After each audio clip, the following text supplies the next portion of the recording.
Your mind has a way of whispering stories to you late at night, stories that feel so real, so sharp, so convincing that your chest tightens as if the future has already collapsed in on itself.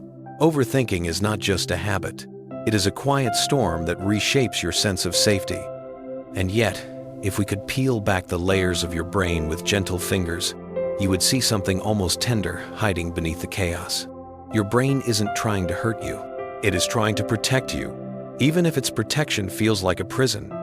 Tonight, I want to take your hand and walk with you through the dimly lit corridors of your mind, the ones where thoughts echo too loudly and fears multiply like shadows.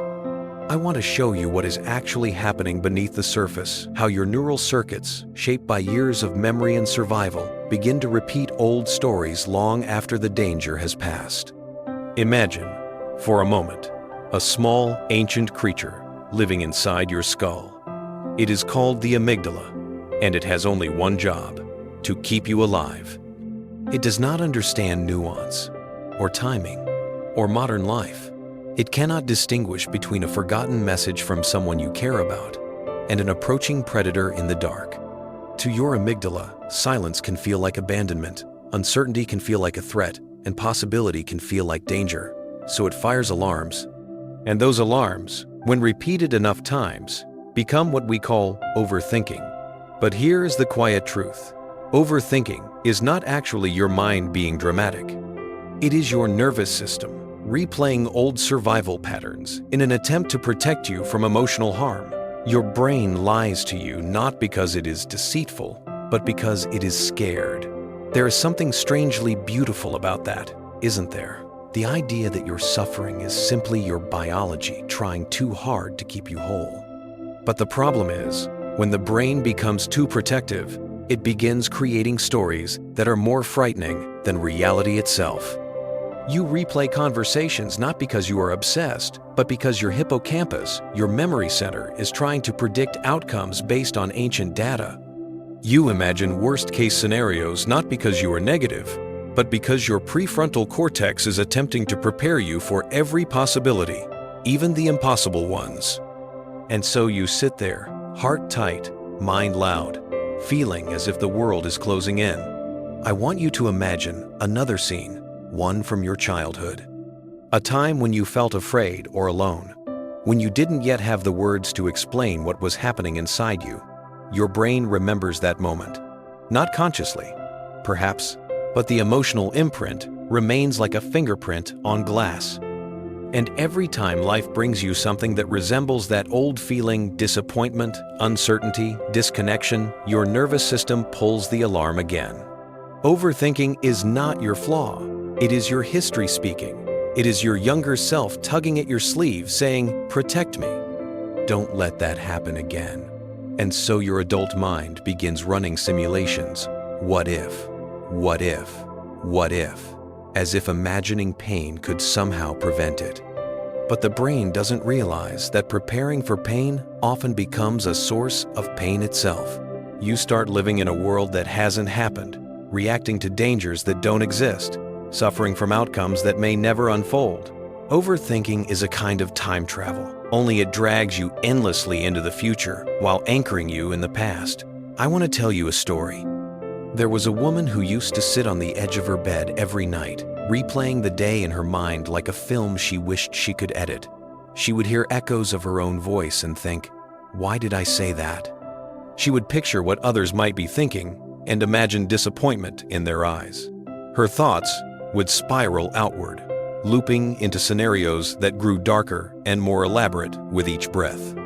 One evening, she asked her therapist, "Why does my mind do this to me? Why does it attack me when all I want is peace?" And the therapist smiled gently, as if he had been waiting for her to ask. "Your mind isn't attacking you," he said softly. "It's trying to keep you safe.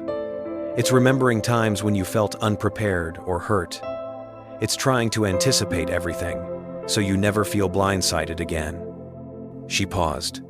Something in her chest shifted, like a door opening just a little. "So, you're saying," she whispered, "that my brain is lying to me, to protect me?" He nodded. "Exactly. It hasn't learned yet that you are no longer living in those old moments. The idea stayed with her, and maybe it will stay with you too, because this is the heart of it. Your brain evolved for survival, not happiness. It would rather make you afraid of 30 imaginary threats than let one real one get too close. That is why overthinking feels like drowning in possibilities. Your nervous system is convinced that vigilance is the same thing as safety. But here is what your brain forgets. You are allowed to grow beyond the version of yourself who first learned to be afraid.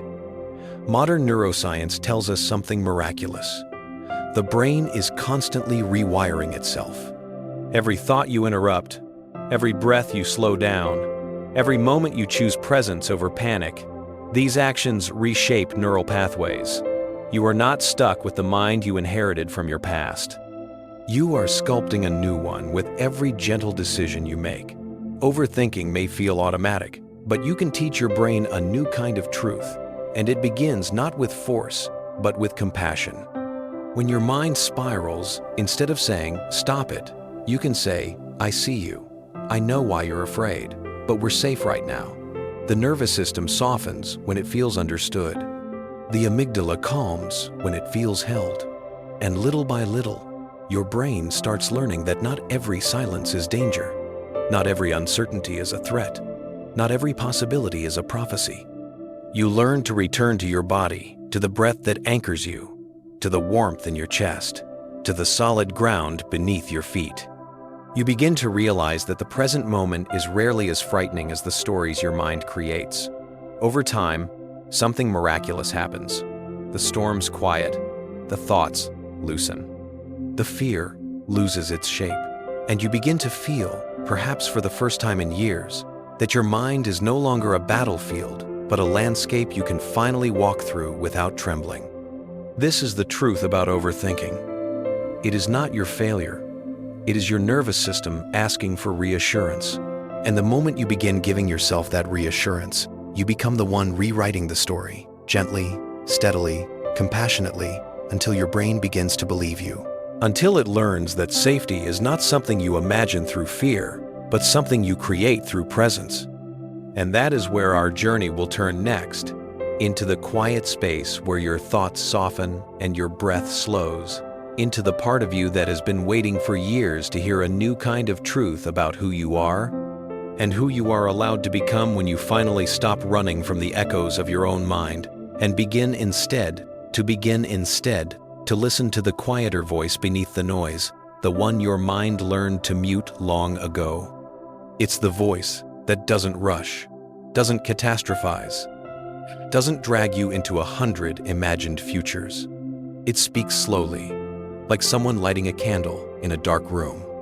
And for a moment, just a moment, you feel something loosen inside you. A sense that maybe you are not as fragile as your thoughts once suggested. Maybe you are not the person your fear keeps insisting you still are. Because here is the turning point, the place where the story lifts. When you begin hearing that quieter voice, you are actually watching your prefrontal cortex come back online. You are witnessing emotional regulation in real time. The amygdala steps back, its alarm softening like a storm losing strength, and your body remembers what safety feels like. Not imagined safety, the real kind. The kind that exists right here, in your breath, in the steady rise and fall of your ribcage. And as the storm calms, you may notice something surprising. The world doesn't end when you stop predicting it. Nothing collapses when you stop rehearsing the worst. Life continues, unshaken by the fears that once seemed so enormous. And you begin to realize how many years you spent living in possibilities instead of reality. Reality, imperfect, unpredictable, but real, is always gentler than the catastrophes your brain creates. Overthinking had convinced you that preparation was protection, but presence is the true shield. A grounded body is a clearer compass than a frantic mind ever could be. I want you to imagine the woman from earlier, the one who spent years replaying conversations on the edge of her bed. Something changed for her, too.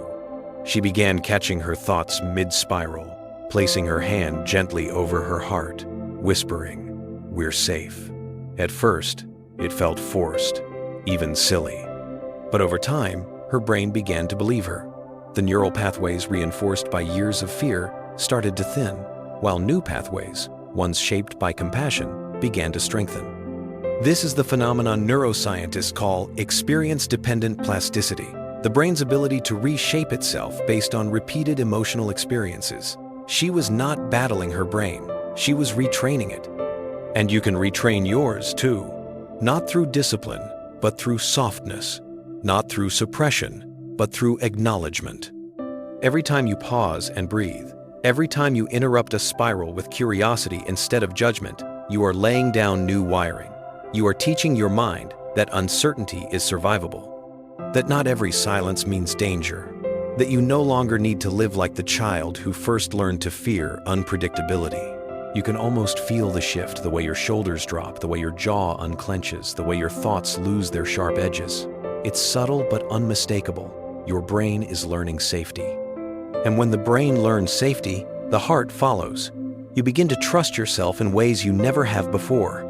Decisions feel lighter. Relationships feel less like tightropes and more like landscapes you're allowed to explore. The future stops being a threat and becomes, slowly, a possibility again. Not because life is suddenly certain, but because you've learned that certainty isn't the requirement for peace. The requirement is gentleness, internal gentleness. That's what overthinking was starving for all along.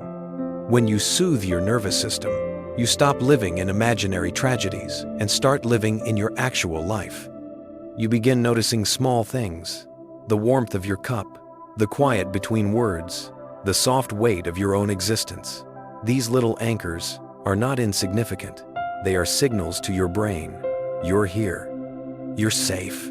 You don't need to run into the future anymore. And eventually, the lies your brain used to tell you, this will go wrong, they will leave. You will fail. Begin sounding less like prophecies and more like old echoes that no longer match your present self. You stop confusing fear with intuition. You stop mistaking anxiety for truth. And one day, almost without noticing, you look at your life and realize something miraculous. You no longer think in storms. You think in weather patterns. Natural, changing, but manageable. You can feel the rise of a spiral coming, but instead of being swallowed by it, you breathe into it. You create space around it. And in that space, clarity grows where panic once lived. Overthinking doesn't disappear completely, because the brain is always trying to protect you. But now, instead of believing every thought, you listen with discernment. You ask your mind, gently, is this a memory or a moment? Is this fear or is this truth? You become the leader of your inner world, not the captive. And that is the healing, not the absence of fear, but the ability to meet fear without abandoning yourself. It is a quiet revolution, one that happens inside your chest, one that rewrites the very language your brain uses to speak to you. By the time you arrive here, in this final breath of the story, you have learned the most compassionate truth neuroscience can teach us. Your brain may lie, but you don't have to. You can choose the voice you believe. You can choose the story you live inside.